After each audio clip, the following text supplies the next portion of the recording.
Last we left from part 2, the conservation officer and the state trooper had been called down to the neighbor's house south of us after gunshots had been fired. After a short time of being patched up by the ambulance attendants, I was about to leave with my dad and go to the hospital and get stitches. Just then the state trooper had returned from my neighbor's house and pulled in the driveway and told us that it was okay for us to go down there and talk to them.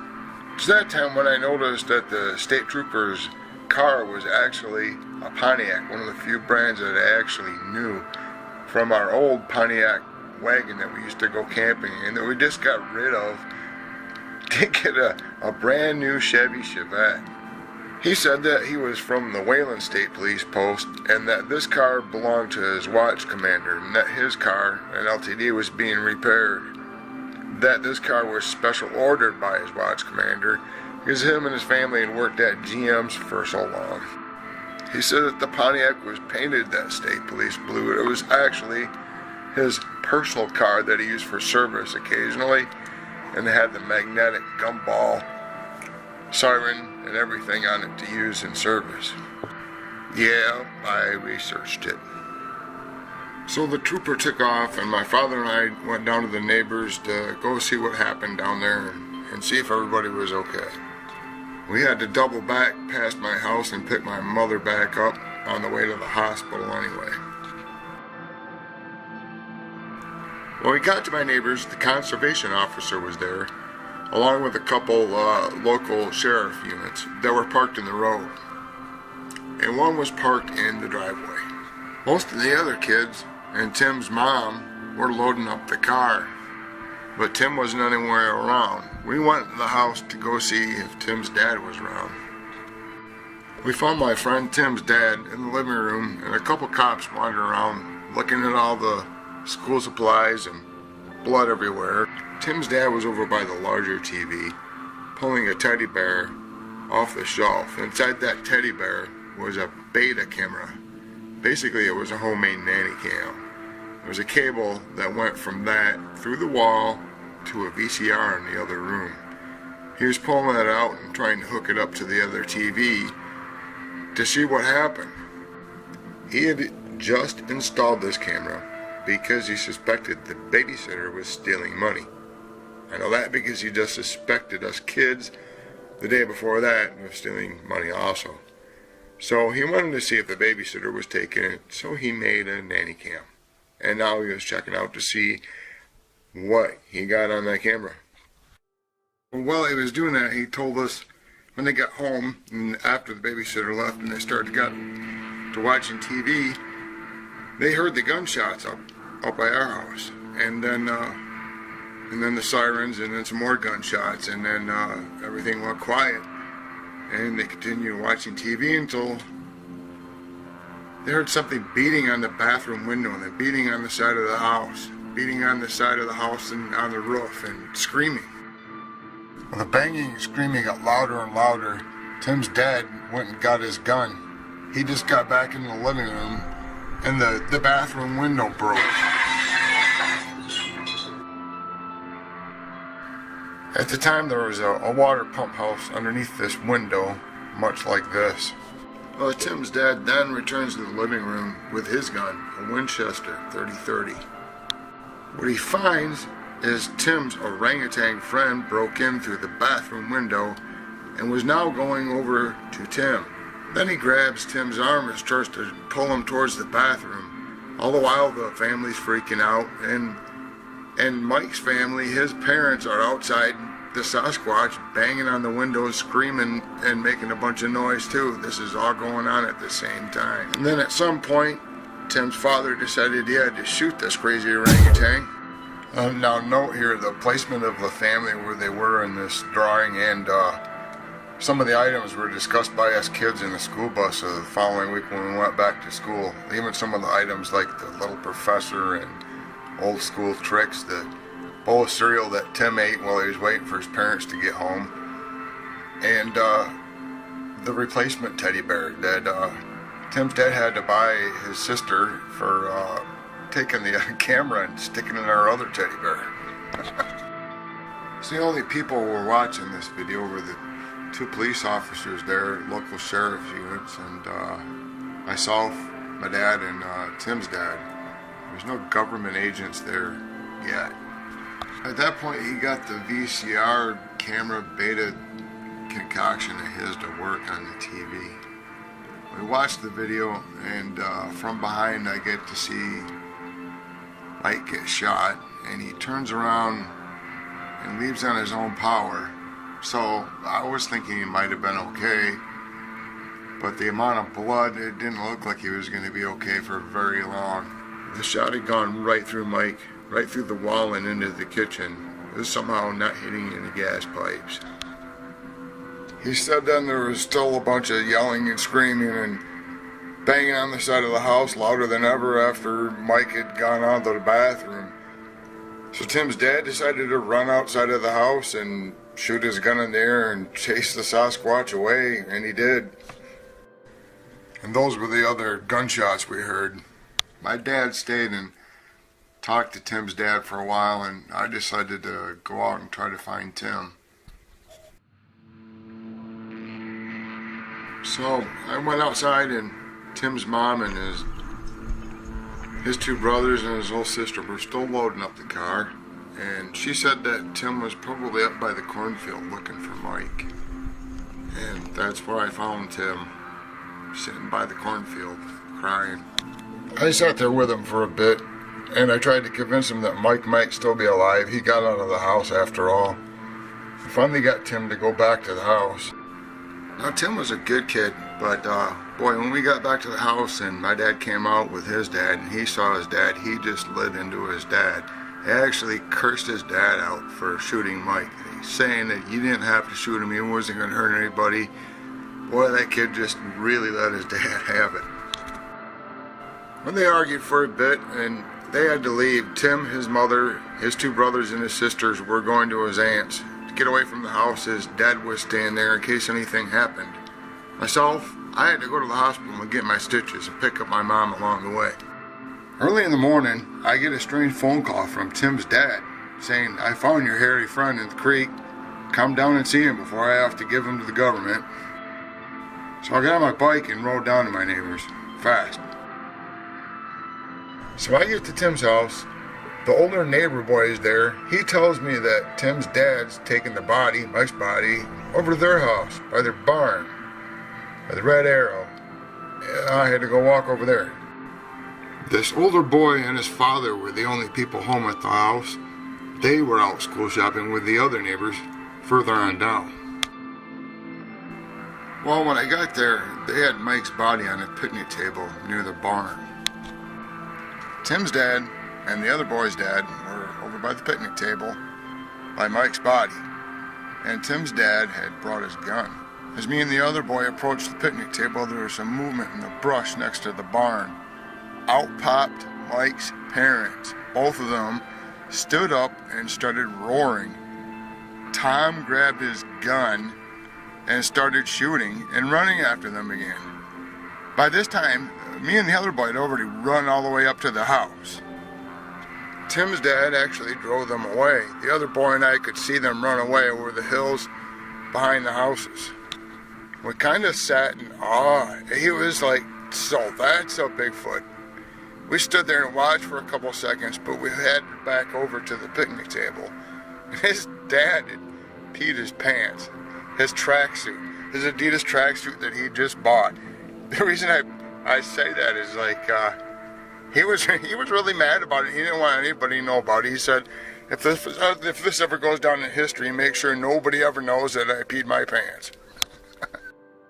The one boy's dad asked, "Well, how'd they get so close to us before we even knew?" And Tim's dad says, "Well, look over there, all that brush all alongside of your barn there."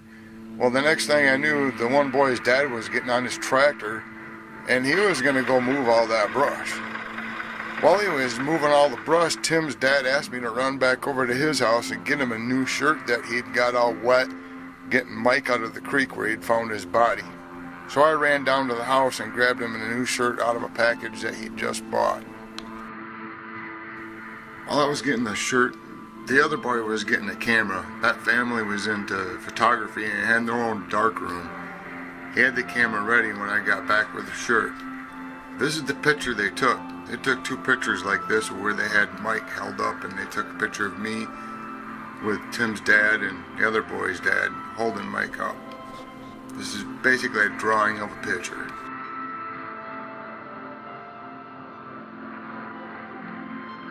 We started to get a closer look at Mike. We noticed the hands, we looked at the feet.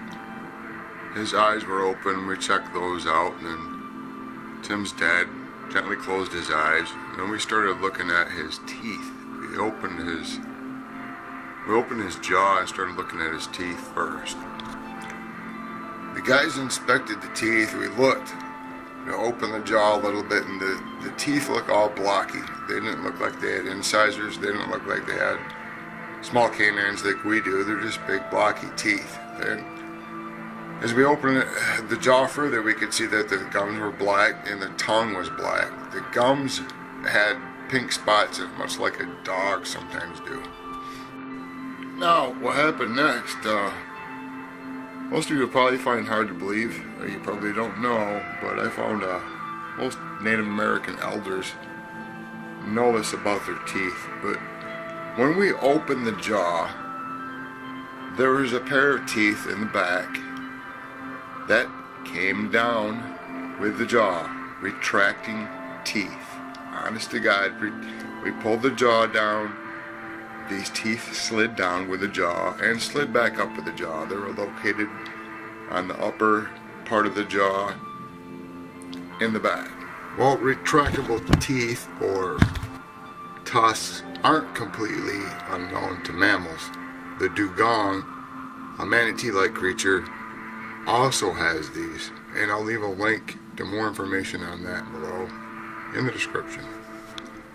No, I'm not saying that Bigfoot or Sasquatch are a type of manatee. I'm just making the comparison because this manatee is a very old mammal, and they also share another trait that's very similar is their hearts.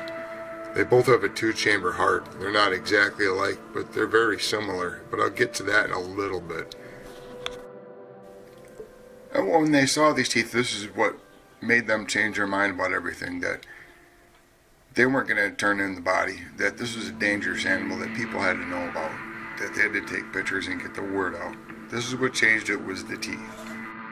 Tim's dad and I noticed before we closed his eyes a red liquid that seemed to cover the iris to all the way across the eye to the white part to the pupil, kind of floating in the eye, but to me it looked more like a neon red. Now, the older boy's dad, he said that was because Mike bled out, and that was blood that came to the eye while he was bleeding out, but I'm not so sure. It really looked like a different color red. Now this is a gorilla's eyes, but his were similar in color, but the iris was much larger and the white area was much less. But it was almost a golden brown in the iris. Well, then the one kid's father pulls out his hunting knife and he goes to cut Mike's chest open. Now, I've seen my dad cut open rabbits and deer and dress them, but this was different. He cut them open and his guts spilled all over the place. And the smell alone. I went over to the pole barn and puked, and they called me a baby and made fun of me, but Tim's dad, he called me back over. He says, "You gotta see this." And I'm walking over there and they're breaking open the breastplate and pulling open the ribs, and they show me the inside. When I got there, they were looking at the lungs. The lungs were huge. They almost looked like a double set of lungs. But I couldn't remember exactly what they said about those, if they were or not. By the time I got there and I started focusing on what they were doing, they really started looking at the heart. They were saying, "Oh, he's got 2 hearts, he's got no weight, it's a 2-chamber heart." And then they found the trajectory of the bullet hole. He had actually shot Mike through the lung and right through the larger part of his heart. And he survived on this other side of his heart. There were some other details but I can't remember them all. Because just then, the government guys with the bloodhounds started pulling into Tim's house, which was down below. We were up on a little bit of a hill, so we had a little bit of an outlook. It was just one truck full of bloodhounds, but we knew the rest of the government guys were going to soon show up, and they were going to look for Mike's body that Tim's dad had found in the morning. So they had a hole dug for 2 of the horses that have died from PBB poisoning.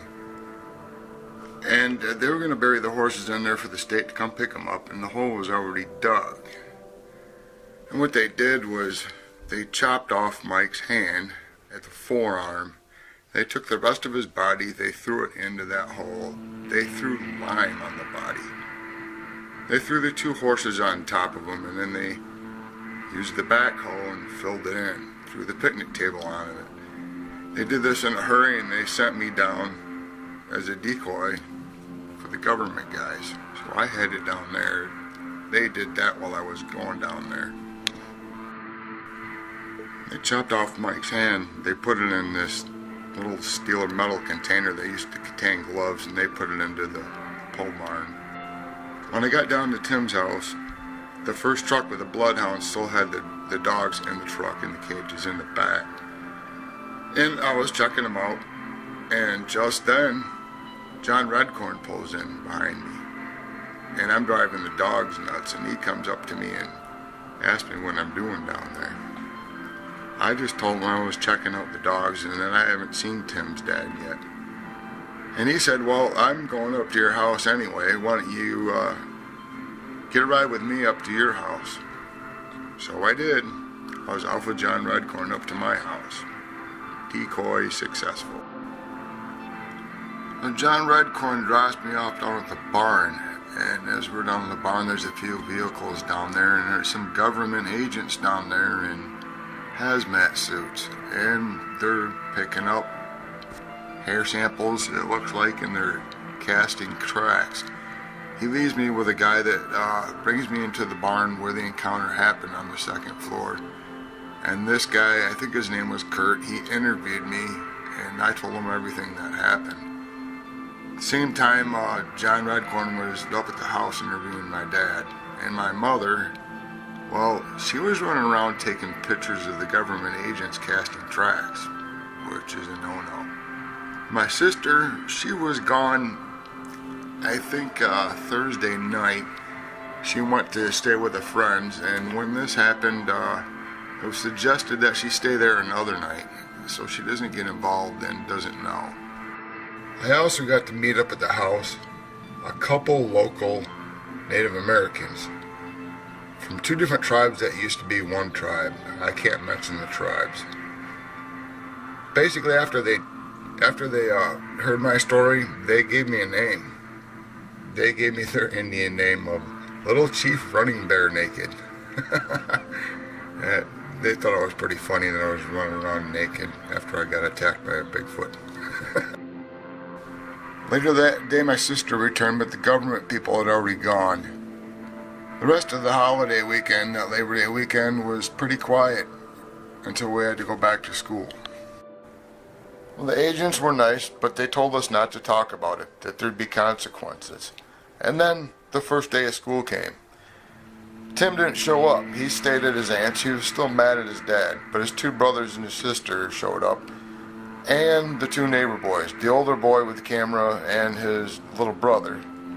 We all got in the bus, and they were all talking about it. And the oldest boy, since they had a dark room and a camera, he decided he was going to bring the pictures to school. And the beginning and the end right there. So later that day, in school, I got called down on the intercom to the principal's office. Walk into the principal's office, and the older neighbor boy's sitting there in the principal's office, and he's in junior high, and I'm in elementary school. And John Redcorn's there. And they asked me all sorts of questions, and I don't say a thing. And the older boy says if I say anything, he's going to beat the crap out of me. I don't say a thing. They send me back to class. I go through a regular day, pretty nervous, and then I head on the school bus home. So on the bus ride home, the bus goes by the other kids' houses first. The first stop is the house that has Mike's body buried in it. And there's carpet cleaning vans there. At least 2 or 3 of them. And then the next stop is Tim's house. There's carpet cleaning vans there. The same kind of carpet cleaning vans there. And by this time the bus driver's noticing it. He says, "Boy, I wish I lived in this neighborhood. You guys partied a lot this weekend over here." So we get up to my house, and I start seeing in the distance there's carpet cleaning vans at my house. And I'm getting really scared at this point. Yeah, I didn't know this moment in my whole life was just about to be shattered. So I get off at my stop at my house and approach the carpet cleaning vans really slow. I see movement in the house. It looks like a lot of people. And I get a little bit further up by the second van, almost up to the house, and I kind of figure something's going on and I'm gonna run. I started to run at that point, but just as that happened, National Guard soldiers came out of my house and tackled me and brought me into the house. John Redcorn was furious. Apparently he'd been down at the neighbors all day without getting any answers from them, and not being able to find the body after he'd saw the pictures. He immediately taped me to a chair with my dad's own duct tape. Unfortunately for me, my dad's old childhood nickname was Wires and Tape, and he had some really good duct tape, and I was stuck in that chair pretty good. They had also arranged for my sister to not be there. She was picked up by my aunt to go out and eat pizza. And that's a whole nother problem later. We'll get to that too. He had my parents escorted to different rooms, and he started screaming at me and yelling at me, "Where's the body? What do you know?" I didn't say anything. I just sat there taped up in my chair. This went on for a few minutes, but then he said, "I'm not a cop, you just can't play this game with me." And then he walked out. While he was gone, 3 of the guards noticed my Kiss Alive 1 record album that I had sitting by the stereo out from the night before. And they were asking me about it, and they told me they'd just been to the concert. They asked me if I was a Kiss fan. I told them, yeah, that was my first Kiss album that I had bought. He immediately returned with a black briefcase. He set it down on the dining room table next to me. They still taped up in the chair. He opened it up, and inside that thing was a bunch of vials of I don't know what at the second, and needles. What was I getting into? Well, little did I know was in that briefcase was sodium pentothal, truth serum. Well, we kind of underestimated John Redcorn here a little bit, and later I'm about to find out to the extent of his skills and his experience. But that's a little bit later. So he was really going to do this. He was going to administer this truth serum, and I really started freaking out. He was getting the needle ready and then getting it ready to put in my arm. I started crying, I was screaming, and then something really weird happened. Those 3 guards that were Kiss fans, they drew their weapons on John Redcorn and told him to stop. As much as I appreciated that it didn't work, John drew his gun. And there was more bad guys than there was good guys. There was more National Guard members there that were loyal to John. And they drew their weapons, and it was a standoff for a couple of minutes. And the Kiss Army had to put down their weapons, and they got hauled off. And they told me to fight. I tried to fight. There wasn't much I could do. The next thing I knew, the needle was in my arm. I didn't feel anything at first. I think he waited a while. He was waiting for the drug to settle in. He started questioning me again. I still wouldn't talk. But he wasn't playing games. He got a couple of his guards over. He said, "We're taking him down to the neighbors." They left my feet and my hands taped up, grabbed me by my shoulders, threw me in one of the vans, and drove me down to the neighbors. We got to the neighbors in the van. We pulled right up to the barn. There's more National Guard members there.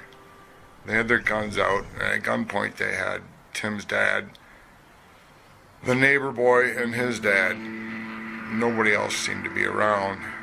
They dragged me out in front of them, plopped me on the ground, and he started questioning me again. Where's the body? I still didn't talk. It's about this time, Tim's dad noticed I was stumbling, I was slurring. He got furious and he took a couple steps forward and he said, "Did you drug him? Did you drug him?" But two guard members stopped him at gunpoint. And then I was subjected to some more questioning and I still didn't say a thing, but I looked up. I looked up at Tim's dad, but behind Tim's dad was where Mike was buried, and there was an upside down picnic table with fresh dirt. And John Redcorn finally noticed that. They've been there all day, and then he finally noticed that, and he gets on the radio, "I found some fresh dirt, get the tractor." So now they'd found the body. The other boy, the neighbor boy, was screaming at me, calling me a rat, telling me he was going to kick my ass, and his dad was screaming at me.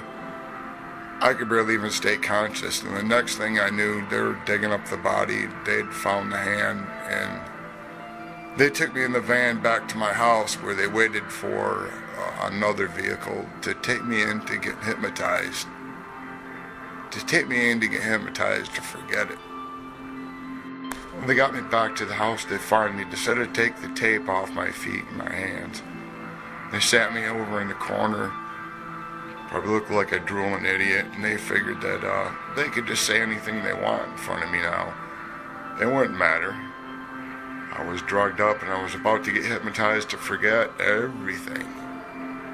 So they sat down at the table there at the dining room and they talked to one another. And I heard everything. Redcorn hauled out a bunch of files out of a briefcase, one at a time, that he was going through, and he was sharing all these other cases with these other two tribal elders that were there. One of the first things he starts talking about, he pulls out the file on Mike. Mike's file was called Specimen Number 5. And he pulled out the file, and it was mislabeled. It was mislabeled to Species 5. He erased it. He was trying to make there a correction, and he said, "I'm going to leave it like that and see if there's any leaks." I don't exactly know what he meant about that, but that's one of the things he said. He went on to say that none of the other bodies that they had previously were complete. That one, they found pieces rotten in the woods. Another one were pieces from a farmer that had tilled a field and found pieces in his tractor afterwards and things of that sort. They didn't have a whole body. One of the guys looked over at me and said to John Redcorn, "Is he going to remember this?" And he said, "No, he's a drugged up 10-year-old that's about to get his memory erased. He's not going to remember a thing." Sure, I'm not. After that, he started talking about the gun clubs, that he was going to organize the Caledonia Sportsman Club, the gun club, and open that up within a year. And he went on talking about the other encounter near Gull Lake. I think it was a year or two before mine, and must have been about 75 or 76. And he said he opened up a gun club down there to drive out the Sasquatch. He organized what was down there was a gun club and a rod and reel club in Kalamazoo, and he organized it and got them a shooting range there in Kalamazoo. I can't remember the details of the other case he talked about down near Gull Lake. He did talk about an abduction of some sort of a child, and he thought they were related to my case. I remembered enough of that case to find the place, strictly on what he told me about what he designed on the logos, where the place was, and his description of it.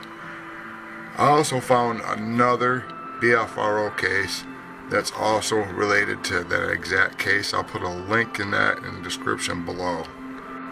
Pretty soon my ride was here. Some military limousine, I guess that's all I could get, to take me into Grand Rapids over at the Kent County Juvenile Detention Center on Ball Street, this building here. This is where my memory would be erased. They didn't think I'd remember where I was at either, but they took me right back to my old neighborhood in Grand Rapids. I knew exactly where I was. And sometime later, after John Redcorn had gathered more evidence, he came back. My mother had gathered newspaper articles. My mother had a VCR tape of the news footage from Channel 13, ZZM News. And she took those pictures of the government guys casting and gathering evidence. Well, they busted her for that, and I had to watch her get taken away too. And they eventually took away a number of the kids and the mothers, all to cover this up. And there was a lot of feuding going on between all the families and all sorts of problems. And when my mother came back, she wasn't the same person. She wasn't, was pretty abusive to begin with. She was 10 times worse when she came back. They didn't take my sister or any of the other girls, just the mothers and us boys. They didn't take the fathers in, just held something over their head and told them not to ever talk, or whatever that something was that they'd drop it on them. That was enough to keep them quiet, and everybody else forgot about it, you know, because they're hypnotized to forget about it. 2014, I remember. Well, Tim, though, he lasted the longest. I'm not sure how long. He was over at his aunt still when this was happening, because he was still mad at his dad. Then they tried to hide him for a while, because they took the other kids. They took me first, and they took the other kids, and they tried to hide him. My aunt, that was taking my sister out for pizza and keeping her out of the house while this was going on, she tried to hide. She went all over the country. I don't know if they found her or not. I never seen her since. I believe they even went after Mike K. And I think his father and a couple other families tried to get an attorney together. And my father opted out of it and ruined the whole thing. After some time, a little red 77 Jeep Comanche pickup truck showed up, and two local guys from the local tribes showed up, and they started taking me out doing stuff. The first thing they did was take me somewhere over in Middleville State Game area where the encounter happened, and they had a tin with them that was supposedly from Mike's hand, the ashes. We did a ceremony, and we spread Mike's ashes out there.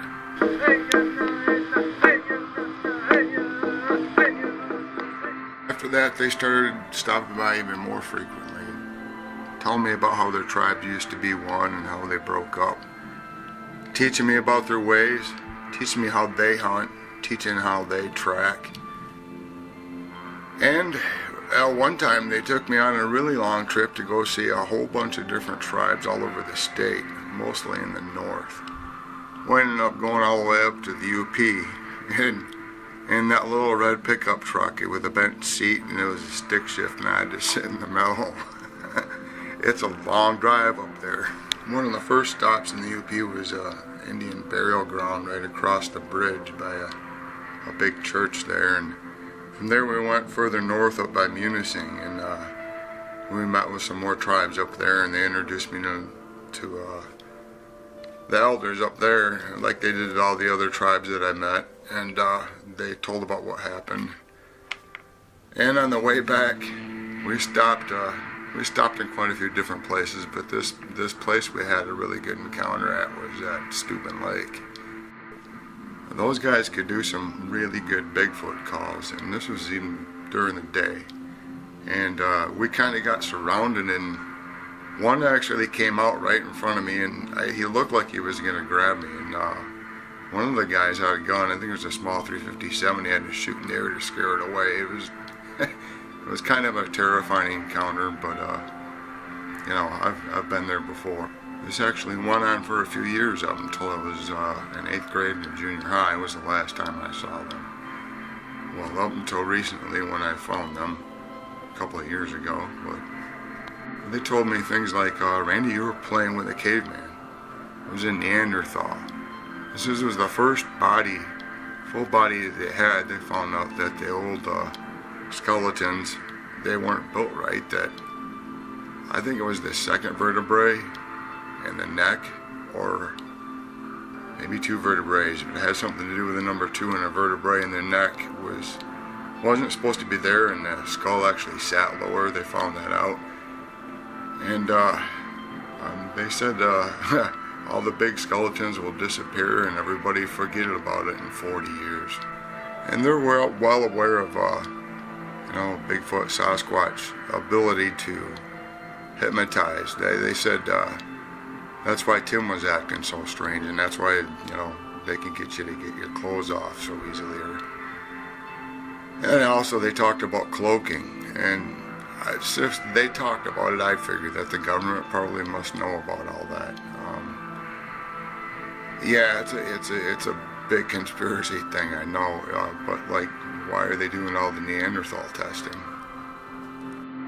Then where did all those big skeletons go to that were in all the museums that they dug up, and then that President Lincoln talked about? Where'd they go?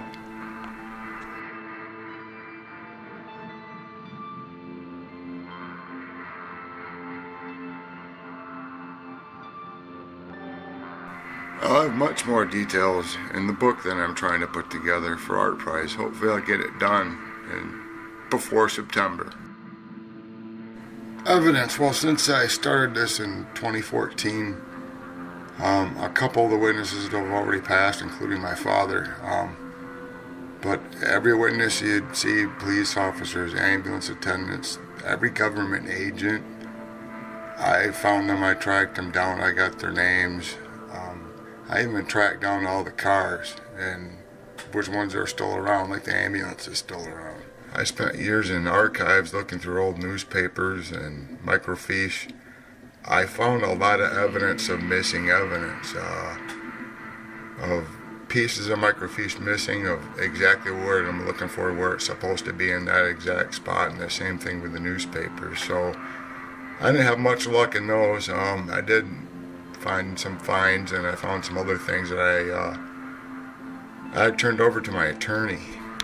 The art for Morse Lake Monsters alone took me 2 years so far, and I'm still working on one painting, so I guess it's still not done yet. But this is the Bigfoot wall room. This is the gear, camouflage, some night vision cameras, some thermals, some trail cams, a whole bunch of different stuff. I also spent years in several national forests, from Michigan all the way down to Florida and everything in between. All the maps on the wall keep track of all the encounters and where we've been. And yeah, that masked Bigfoot was an American Bigfoot by Bobcat Goldthwait. I'll put a link in the description. Thanks for watching. Please like and subscribe.